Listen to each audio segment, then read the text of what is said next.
ఒక కాల్ రావడం అయితే జరిగింది.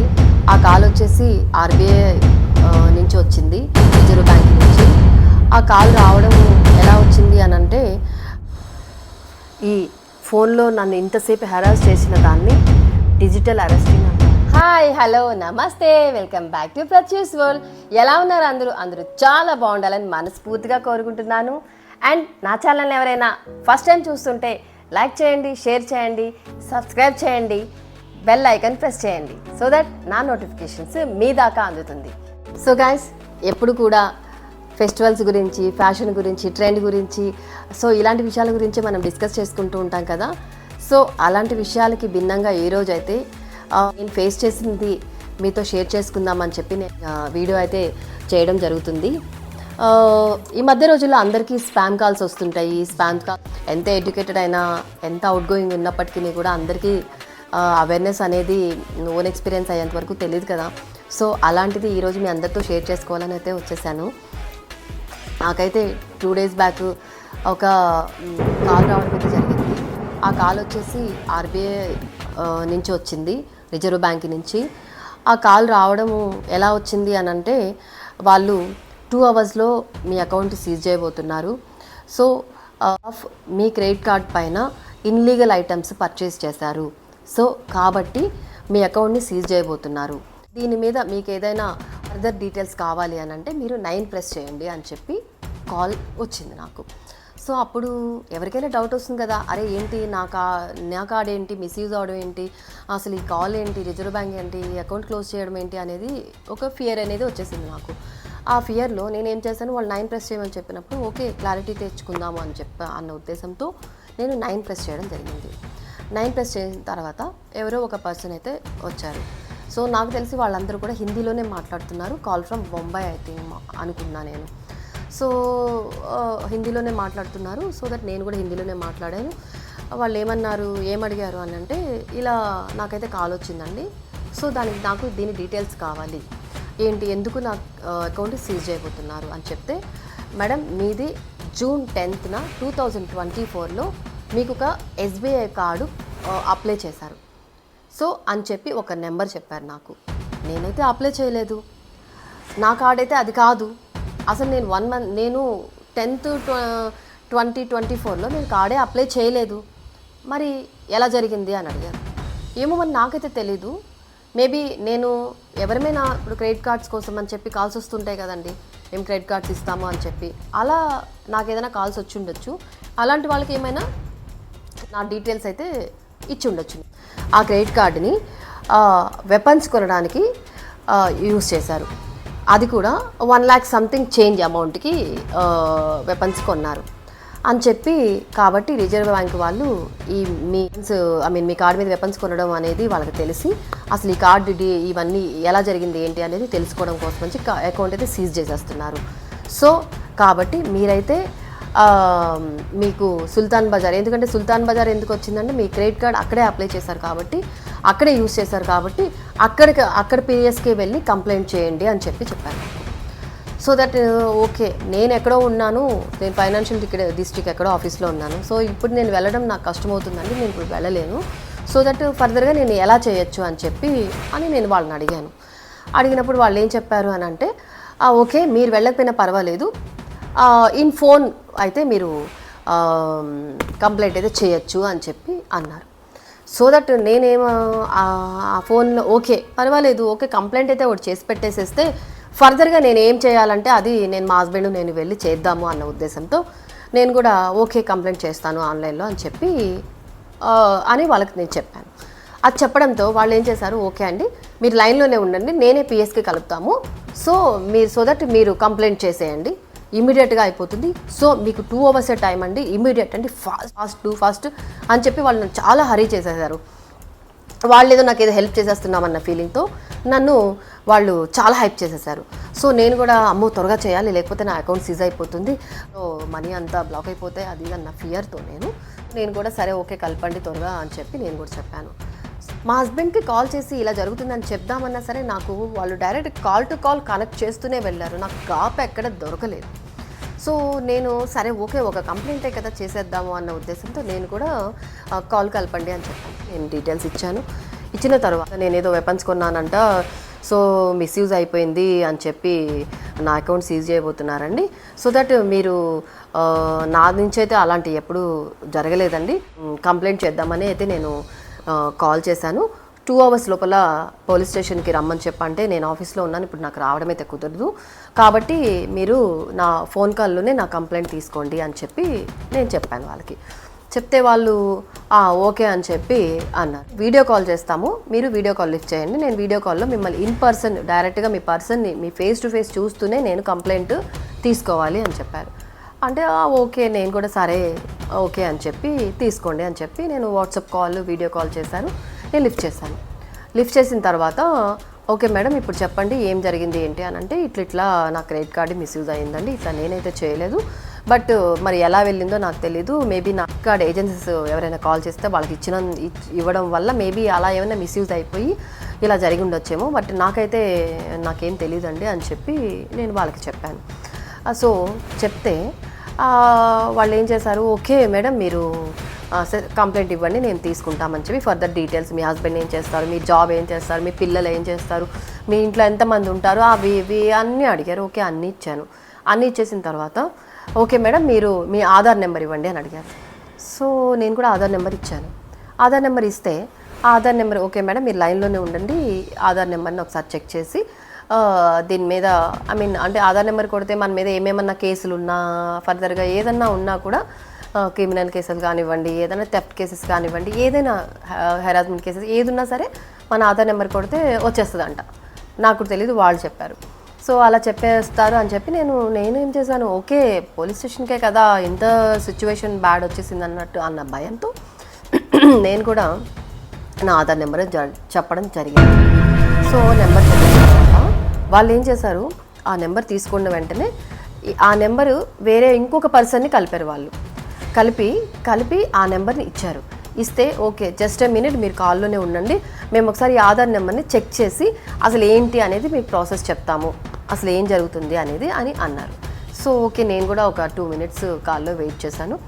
చెక్ చేసి ఈ పర్సన్ వదలకండి, ఈ పర్సన్కి అరెస్ట్ వారెంట్ వచ్చేసింది, ఇంటికి వెళ్ళి అరెస్ట్ చేసేస్తారు, ఈమె మీద ఈమె కార్డు వెపన్స్ కొనడానికి యూజ్ చేసింది, మర్డర్ చేసే వాళ్ళకి సపోర్ట్ చేసినందువల్ల ఈమెకి 5 lakhs వాళ్ళు మనీ ఇచ్చారు ఈమెకి. సో దట్ ఈమెకైతే అరెస్ట్ వారెంట్ వచ్చేసింది, ఇప్పుడు వెళ్ళి ఆమెను అరెస్ట్ చేసేస్తారు అని చెప్పి ఆధార్ కార్డ్ చెక్ చేసి ఈ పర్సన్కి చెప్పారు. చెప్పేసరికి ఈ పర్సన్ ఇంకా నన్ను బెదిరించడం స్టార్ట్ చేశాడు. అరే ఏంటి మేడం ఏం జరిగింది, మీరు ఏం చేస్తున్నారు, మీరు ఎలా చేశారు, మీరు ఎవరికి వెపన్స్ ఇచ్చారు, మీరు మర్డర్ ఎక్కడ చేస్తున్నారని ఇంకా ఇన్వెస్టిగేషన్ చేయడం స్టార్ట్ చేశారు. నేనైతే బ్లాంక్ అయిపోయాను. అసలు ఈ కాల్ ఏంటి, అసలు నాకు బుర్ర పని చేయలేదు. అట్ ద సేమ్ టైం నేను భయపడి ఇంకా నేను ఇంట్లో పర్సన్స్కి ఎవరికైనా చెప్దాము అంటే కూడా వాళ్ళు నన్ను అలౌ చేయలేదు. మేడం ఇప్పుడు మీరు మర్డరర్ కాబట్టి మీరు ఇక్కడి నుంచి జరగకండి, మీరు వీడియో కాల్ ఆన్ చేసే పెట్టాలి, మీరు అడిగిన దానికి సమాధానం చెప్పండి అని చెప్పి నన్ను ఫోన్లోనే ఇన్వెస్టిగేషన్ చేయడం స్టార్ట్ చేశారు. అరే నేను ఏం చేయలేదండి ఏంటిది అని చెప్పి నేను చెప్తున్నా కూడా 1 by 1 క్వశ్చన్స్ స్టార్ట్ చేసి ఏంటి ఇది, మీరు తల కూడా రైట్కి తిప్పద్దు లెఫ్ట్కి తిప్పద్దు, ఫస్ట్ వెళ్ళి మీరు డోర్ లాక్ చేసేయండి, బెడ్రూమ్ లాక్ పెట్టేసుకోండి, మీ ఇప్పుడు జరిగినది మీ హస్బెండ్కి మీ పిల్లలకి మీ ఇంట్లో ఉన్న వాళ్ళు ఎవరికి చెప్పకూడదు, చెప్తే వాళ్ళకు కూడా శిక్ష పడుతుంది, వాళ్ళు కూడా మర్డర్ చేసిన వాళ్ళల్లో ఒకళ్ళు అవుతారు, సో దట్ మీ ఫ్యామిలీ వాళ్ళని సేవ్ చేయాలంటే మీరు ఎవరికి చెప్పద్దు, సో నేను చెప్పినట్టు మీరు డైరెక్ట్గా అట్లనే కూర్చోండి అని చెప్పి అన్నారు. అంటే నేను కూడా ఓకే అని చెప్పి ఒక 50% అయితే భయం ఉంది. అట్ ద సేమ్ టైం నేను నా ఇంట్లోనే ఉన్నాను కాబట్టి ఐఎమ్ సేఫ్. మీ పేరు మీద ఏ క్రెడిట్ కార్డ్స్ ఉన్నాయి, మీరు ఎక్కడ వర్క్ చేస్తారు, మీ హస్బెండ్ ఏం చేస్తారు, మీకు శాలరీ ఎంత వస్తుంది, మీ హస్బెండ్కి ఎంత శాలరీ వస్తుంది, మీకు బ్యాంక్ బ్యాలెన్స్ ఎంత ఉంది, అది ఇది అని చెప్పి నన్ను almost 45 minutes to 1 hour investigation చేశారు. బ్యాలెన్స్ ఎంత ఉన్నాయి, మీరు ఈ మంత్ కార్డ్స్ ఎంత వాడారో అది ఇది అని చెప్పి ఆల్మోస్ట్ నన్నైతే ఒక హిప్నటైజ్ చేసినట్లు నన్ను డీల్ చేశారు. సో అన్నీ తెలిసి కూడా నేను హిప్నటైజ్ అయితే అయిపోయాను. వాళ్ళు ఏం చెప్తారు, ఒక ఫియర్ అనేది క్రియేట్ చేశారు. సో దట్టు వాళ్ళు వీడియో కాల్ కనిపించడం లేదు, నేను వీడియో కాల్లో కనిపిస్తున్నాను. ఇతను వెళ్ళి నేను మా ఎస్ఐ గారికి ఫోన్ ఇస్తాను, అతను మాట్లాడతారు, మీ ఫర్దర్గా మీ కేసు తీసేయాలి అని అంటే మా ఎస్ఐ గారిని మీరు బతిమలాడుకోండి, అతను మీ కేసు తీసేస్తారు, ఇంకా ఆ పైన మీకు దేవుడే కాపాడాలి, దేవుణ్ణి పూజించండి, అది ఇది అని చెప్పి నన్ను భయపెడుతూనే ఉన్నాడు అతను. సో నేను ఓకే అని చెప్పి భయపడుతూనే సరే ఓకే అతన్ని ప్లీజ్ చేద్దాము అని చెప్పి ఇదంతా కూడా ఒక హిప్నటైజింగ్లో లాగా జరిగిపోయింది. సో ఓకే వెళ్ళండి మీరు ఎస్ఐ గారికి ఇవ్వండి, నేను వాళ్ళతో మాట్లాడతాను అని చెప్పాను. సార్తో నాతో మాట్లాడిస్తే అతను పోలీస్ డ్రెస్లోనే ఉన్నారు. అది పోలీస్ స్టేషన్ లాగే ఉంది. ఎందుకంటే నాకు వాట్సాప్ కాల్ వచ్చేటప్పుడు చెప్పాను కదా మీకు, పోలీస్ లోగోతోనే వస్తుంది. అండ్ ఇంకొకటి ఏంటి అంటే నాకు అరెస్ట్ వారెంట్ అనేది నాకు వాట్సాప్లో కూడా పంపించేశారు. సో అరెస్ట్ వారెంట్ పంపించారు. నేను ఏ క్రెడిట్ కార్డ్తో వెపన్స్ కొన్నాను అనేది క్రెడిట్ కార్డ్ నెంబరు కూడా పంపించారు. ఇంకొకటి ఏంటి అని అంటే ఎఫ్ఐఆర్ పంపించారు, ఎఫ్ఐఆర్ నెంబర్ పంపించారు. సో ఇవన్నీ కూడా ఏంటంటే నాలో ఒక ఫియర్ని స్టార్ట్ చేసినాయి. అండ్ నాకేమో గ్యాప్ ఇవ్వడం లేదు. నేను ఇంట్లో ఎవరికైనా కాల్ చేసి ఇలా జరుగుతుందని చెప్దామన్నా నాకు వాళ్ళు ఛాన్స్ ఇవ్వలేదు. సో ఇలాగే 1.5 hours అయితే నన్ను హోల్డ్ చేశారు వాళ్ళు. సో హోల్డ్ చేయడంతో సో ఫైనల్గా వాళ్ళు ఏం చేశారు అంటే, మేడం మేము మీరు ఈ ప్రాబ్లం నుంచి బయటపడాలి అని అంటే మేమేం చెప్తారో అది చేయండి మీరు, సో అని వాళ్ళు అన్నారు. మీరు మీ మొబైల్ ఓపెన్ చేయండి, మొబైల్ ఓపెన్ చేసి మీ కార్డ్స్ మీద ఎంతెంత బ్యాలెన్స్ ఉన్నాయో చూసి చెప్పండి అన్నారు. అంటే అన్నీ అడిగారు, అన్ని డీటెయిల్స్ ఇచ్చాను. ఇల్లిటరేట్గా నేను కూడా అలానే చేశాను. ఇప్పుడు ఆలోచిస్తే ఎందుకు అంత సిల్లీగా చేశాను అనిపిస్తుంది. వాట్సాప్లో ఏదో ఒక ఆప్షన్ చెప్తాను, అది ప్రెస్ చేయండి అని చెప్పి అన్నారు. అది ప్రెస్ చేయండి అని చెప్తే నేను వెళ్ళి ప్రెస్ చేశాను. ప్రెస్ చేస్తే స్క్రీన్ మిర్రరింగ్ అని వచ్చింది. సో అవునా, ఓకే స్క్రీన్ మిర్రరింగ్ ప్రెస్ చేయండి అని చెప్పి అన్నారు. నేను కూడా స్క్రీన్ మిర్రరింగ్ ప్రెస్ చేశాను. స్క్రీన్ మిర్రరింగ్ అంటే ఏంటి అని అంటే మన ఫోన్ని ఇంకా వాళ్ళు ఆపరేట్ చేస్తారు. ఇంకా మన ఫోన్ని ఇంకా వాళ్ళు ఆపరేట్ చేసేదానికి మనం కనెక్ట్ చేస్తున్నట్లు నన్ను డైరెక్ట్గా ఫోన్ మిర్రరింగ్ వరకు తీసుకొని వెళ్ళి ఫోన్ మిర్రరింగ్ ప్రెస్ చేయించాను. నేను కూడా ప్రెస్ చేశాను. ప్రెస్ చేసిన తర్వాత ఇంకా మీరు బ్యాలెన్స్ చెక్ చేయండి, మీ ఫోన్పేలో బ్యాలెన్స్ ఎంత ఉందో చెక్ చేయండి అంటున్నారు. నాకు అప్పుడు సో వీళ్ళు ఎందుకు ఫోన్పే ఓపెన్ చేయమంటున్నారు, స్క్రీన్ మిర్రరింగ్ చేస్తే నా ఫోన్ వాళ్ళు ఆపరేట్ చేసేస్తారు కదా. నేనేం చేశాను, వెళ్ళి వైఫై ఆఫ్ చేసేసాను. అంటే నా ఫోన్ని ఇలా ఫింగర్ వెళ్ళినా కూడా ఒప్పుకోవడం లేదు వాళ్ళు. తల ఇలా జరిపినా కూడా ఏం చూస్తున్నారు అక్కడ ఎవరున్నారు అని చెప్పి భయపెడుతున్నారు వాళ్ళు. ఫోన్లో వైఫై ఆఫ్ చేసేసాను. ఎందుకంటే వాళ్ళు వైఫై నాకు ఎలాగో వాట్సాప్ కాల్ చేశారు కదా. సో నేను వెళ్ళి వైఫై ఆఫ్ చేయడంతో సో నా కాల్ అయితే కట్ అయిపోయింది. వితిన్ సెకండ్స్లో నేను ఇంకా డోర్ తీసుకొని బయటికి వెళ్ళిపోయి, మా బాబు ఉండే ఆ టైంలో, సో ఇలా నాకు కాల్ వచ్చింది, నన్ను ఇలా 1.5 hours నుంచి సఫర్ చేశారు అని చెప్పి వాళ్ళేమో బయట నుంచి ఆల్మోస్ట్ 1.5 hours నుంచి డోర్ నాక్ చేస్తూనే ఉన్నారు. ఏం జరిగింది, ఏంటి, ఏమైపోయింది అని చెప్పి లోపల. సో ఇంకా నేను బయటికి వెళ్ళడంతోనే ఇంకా మా బాబు భయపడిపోయి ఏంటమ్మా ఏం జరిగింది ఏంది అని చెప్పి వితిన్ సెకండ్స్లో నేను ఇంకా వైఫై మళ్ళీ అగైన్ బయటికి వెళ్ళిపోయిన తర్వాత ఆన్ చేసుకొని ఇంకా నా ఫోన్లో ఏదైతే బ్యాలెన్స్ని వాళ్ళకి ట్రాన్స్ఫర్ చేసేసాను. సో ట్రాన్స్ఫర్ చేసిన తర్వాత వైఫై ఆన్ చేశాను కదా, అప్పుడు మళ్ళీ కాల్ చేశారు వాళ్ళు. కాల్ చేసి అప్పుడు మా బాబు తీసుకొని ఫైర్ చేశాడు. సో ఆ ఫైర్ చేసిన తర్వాతనే ఇంకా నాకు ఆ ఫోన్ కాల్స్ రాలేదు. అంటే నాకు కూడా తెలుసు ఇలాంటి కాల్స్ వస్తాయి, మనం జాగ్రత్తగా ఉండాలి అని చెప్పి తెలుసు, వింటుంటాము. కానీ ఓన్ ఎక్స్పీరియన్స్ అయ్యేంత వరకు అవేర్నెస్ అనేది రాదండి. సో నేను చాలా సఫర్ అయ్యాను. కాబట్టి ఇందు మూలంగా అందరికీ చెప్పేది ఏంటి అని అంటే, ప్లీజ్ జాగ్రత్తగా ఉండండి. ఇలాంటి కాల్స్ ఈ మధ్య చాలా చాలా హైప్ అయిపోయినాయి. ఈ ఫోన్లో నన్ను ఇంతసేపు హెరాస్ చేసిన దాన్ని డిజిటల్ అరెస్టింగ్ అంటారంట. ఇది ఒక టాకెటిజం అయిపోయింది. ఇది ఒక పెద్ద స్కామ్ లాగా ఎన్నో వేల మంది మన ఇండియాలో ఉండి ఇలాంటివన్నీ స్కామ్స్ చేస్తున్నారు. ఈ డిజిటల్ అరెస్టింగ్లో చాలామంది మంత్కి 214 కోట్లు మనీని పోగొట్టుకున్నారంటే ఇప్పటి వరకు. సో చాలామంది ఇలాంటి ఫేస్ చేస్తూ అరే బయట చెప్తే షేమ్ ఫీల్ అవుతారేమో, బయట చెప్తే అబ్బా ఇంత ఇన్నోసెన్స్గా ఎలా చేశారు మీరు, లేకపోతే మీరు ఇంత ఎడ్యుకేటెడే కదా మీరెందుకు ఇలా మోసపోయారని చెప్పి ఎక్కడ అంటారు అని చెప్పి బయటకు చెప్పుకోకుండా చాలామంది చాలా ఫీల్ అవుతున్నారు. October 27th 2024లో కూడా మోడీ గారు దీని మీద రియాక్ట్ అయ్యి అవేర్నెస్ పెంచడానికి కోసం అందరికీ చాలా జాగ్రత్తలు అయితే చెప్పడం జరిగింది. సో ఈ కాల్స్ అన్నీ 40% సౌత్ ఈస్ట్ ఏషియా నుంచి కాల్స్ వస్తున్నాయంట. ఇంత జరుగుతున్నప్పుడు ప్లీజ్ అందరూ అవేర్గా ఉండండి. వీళ్ళందరూ జస్ట్ ఫస్ట్ ఫోన్ కాల్తోనే స్టార్ట్ చేస్తున్నారు, మనల్ని ట్రాప్ చేస్తున్నారేమో అన్న, మనల్ని కొన్ని రోజులుగా మనల్ని అయితే అబ్జర్వ్ చేస్తున్నారా అన్న డౌట్ వస్తుంది. ఎందుకంటే నాకైతే ఒక 2 months బ్యాక్ 2 కాల్స్ వచ్చినాయి. ఆ కాల్స్లో కూడా మీ పేరు మీద కంటైనర్ బుక్ అయ్యింది, మీ ఆధార్ కార్డ్ మీదే బుక్ అయ్యింది, సో మీరు వచ్చి కలెక్ట్ చేసుకోవాలి అది ఇది అంటే నేనేది బుక్ చేయలేదు, సో నాకు అవసరమే లేదు అని చెప్పి నేను కాల్స్ని ఇగ్నోర్ చేసేసాను. డైరెక్ట్గా 2-3 days బ్యాక్ ఇలాంటి కాల్ అయితే, సస్పెక్టెడ్ కాల్ అయితే నాకు నన్ను నిజంగానే హెరాస్ చేసేసారనే చెప్పాలి. సో దట్ కాబట్టి అందరూ కూడా జాగ్రత్తగా ఉండండి. నేను ఇది జరిగిన తర్వాత నేను చాలా వీడియోస్ చూశాను, సోషల్ మీడియాలో కూడా చూశాను, అండ్ నా ఫ్రెండ్స్ అందరికి కూడా ఇలా జరిగింది అని చెప్తే వాళ్ళ ఎక్స్పీరియన్సెస్ కూడా నాకు షేర్ చేశారు. సో ఇలాగే ఒక 77 years లేడీకి ఒక కాల్ వచ్చింది. ఏమని, మీరు డ్రగ్స్ అమ్ముతున్నారు, సో మీ డ్రగ్స్ కంటైనర్ మా దగ్గర ఉంది, మీ పేరు మీద వచ్చింది, అవి తెలుసుకొని మేము మీ మీద కేసు బుక్ చేశాము, కాబట్టి మీరు పిఎస్కి వచ్చి కలవండి అని చెప్పి కాల్ వచ్చిందంట. ఆమె సడన్గా పానిక్ అయిపోయింది. అసలు ఇది భయాన్ని వాళ్ళు అబ్జర్వ్ చేస్తున్నారు. ఆ భయాన్ని అబ్జర్వ్ చేసి ఓకే ఈమె భయపడింది మన మాటలుగా అని చెప్పి తెలుసుకొని వాళ్ళు ఏం చేశారు, ఓకే మీరు పోలీస్ స్టేషన్కి వచ్చి కలవండి, లేకపోతే మీ మీద కేసు ఫైల్ అయిపోతుంది, మీ పరువు పోతుంది, మీ ఇంట్లో అందరూ రోడ్డు మీద పడతారు, మీకు శిక్ష పడుతుంది, ఆమెని భయపడేలాగా చేశారు. ఆ చేయడంతో ఆమె ఏమనింది, లేదండి నేను దీని నుంచి నన్ను బయటపడేయండి, ఎలాగైనా నేనైతే చేయలేదు ఇది అని చెప్పి ఆమె బతిమలాడుకుందంట పాపం వాళ్ళని. అప్పుడు వాళ్ళు ఏం చేశారు, ఓకే నేను మిమ్మల్ని దీని నుంచి బయటపడేస్తాము, మీరైతే ఫస్ట్ స్కైప్ కాల్లోకి రండి అని చెప్పన్నారంట. స్కైప్ కాల్ నాకు లేదండి అని చెప్తే డౌన్లోడ్ చేసుకొని మరీ స్కైప్ కాల్లోకి రండి అని చెప్పన్నారంట. అనేసరికి పాపం ఆమె స్కైప్ డౌన్లోడ్ చేసుకొని స్కైప్ కాల్లోకి వెళ్ళిందంట. వెళ్తే అప్పుడు వాళ్ళు చెప్పారు, మీరు 24/7 స్కైప్ కాల్ ఆన్లోనే ఉంచండి అని చెప్పి అన్నారంట. అది సో ఆమె ఆఫ్టర్ సమ్ టైమ్ వాళ్ళు చెప్పారంట, మీరు 15 lakhs 6 అకౌంట్ నెంబర్స్ ఇస్తాము, మీరు 6 అకౌంట్ నెంబర్స్కి 15 lakhsని ట్రాన్స్ఫర్ చేయండి, ఆ మనీ మీకు మళ్ళీ రిటర్న్ వచ్చేస్తాయి, కాబట్టి ఏం భయపడకండి, జస్ట్ మీరు పంపించండి చాలు అని చెప్పి అన్నారంట. సో అప్పుడు మీరు కేసు నుంచి బయటపడిపోతారు అని చెప్పి అన్నారంట. సో ఆమె ఏమైంది, ఓకే అని చెప్పి 6 అకౌంట్కి 15 lakhs ట్రాన్స్ఫర్ చేసింది.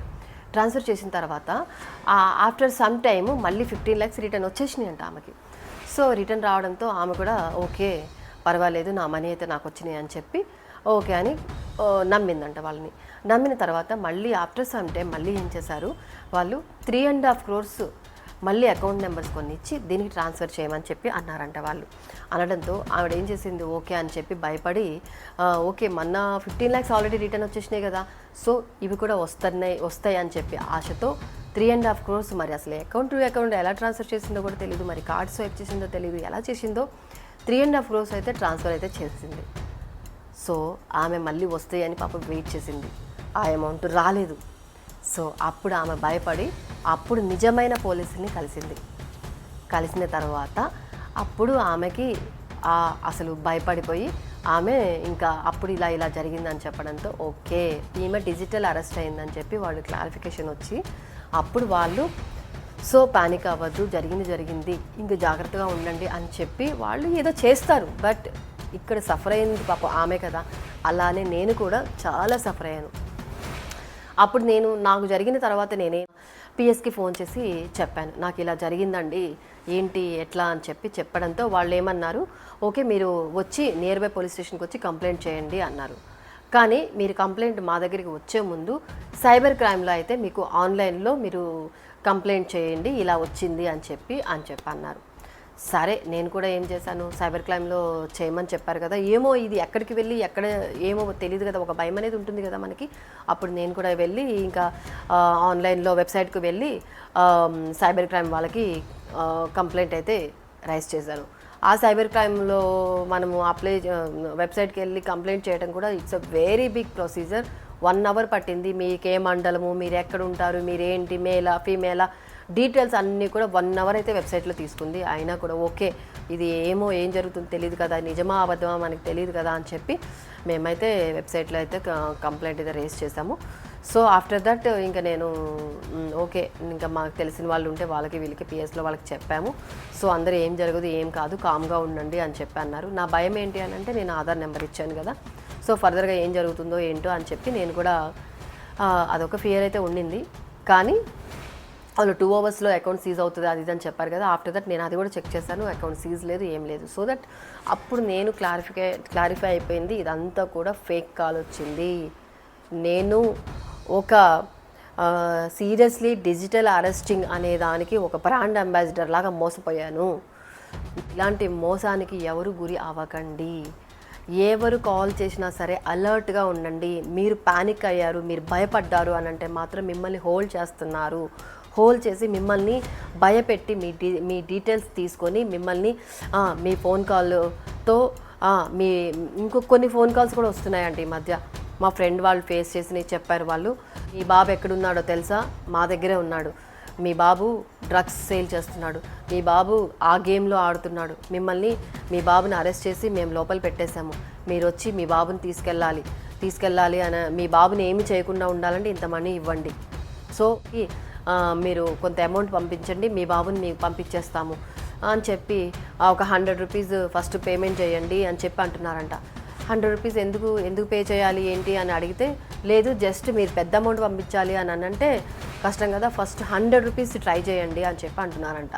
అంటే 100 రూపీస్ పంపిస్తే ఆ 100 రూపీస్తో మేబీ వాళ్ళు ట్రాక్ చేసేసి మన అకౌంట్ని ట్రాప్ చేద్దామని చెప్పి దాంతో వాళ్ళు ముందు 100 రూపీస్ పంపించండి అని చెప్పి చాలా ప్రెస్ చేసి మరీ అడుగుతున్నారంట. సో ఇలాంటివి చాలా చాలా ఎగ్జాంపుల్స్ ఉన్నాయి. మీరు సోషల్ మీడియాలోకి వెళ్తే చూస్తే, యూట్యూబ్లో చూస్తే చాలా చాలా ఉన్నాయి. మన సుమన్ టీవీ వాళ్ళు కానీ, TV9 వాళ్ళు కానీ చాలామంది హ్యాకర్స్ని కూడా ఇంటర్వ్యూ చేస్తున్నారు. సో ఇలాంటి ఇష్యూస్ మీద చాలామందికి అవగాహన ఉండదు కాబట్టి అవగాహన పెంచుకోండి. ఎడ్యుకేటెడ్ అయిన వాళ్ళు కూడా, నాలెడ్జ్ ఉన్న వాళ్ళు కూడా మోసపోతున్నారు, వాళ్ళు అలా ట్రాప్ చేస్తున్నారు మనల్ని. ప్లీజ్ దయచేసి ఎవరు కూడా ఇలాంటి ట్రాప్స్లో పడకండి. అందరికీ మేబీ అర్థమైందో లేదో నాకు తెలియదు, బికాజ్ ఆఫ్ ఇలాంటి వీడియోస్ చేయడం నాకు కూడా కొత్త. మళ్ళీ మరో వీడియోతో మళ్ళీ కలుస్తాను. Until then keep smiling, keep watching, bye.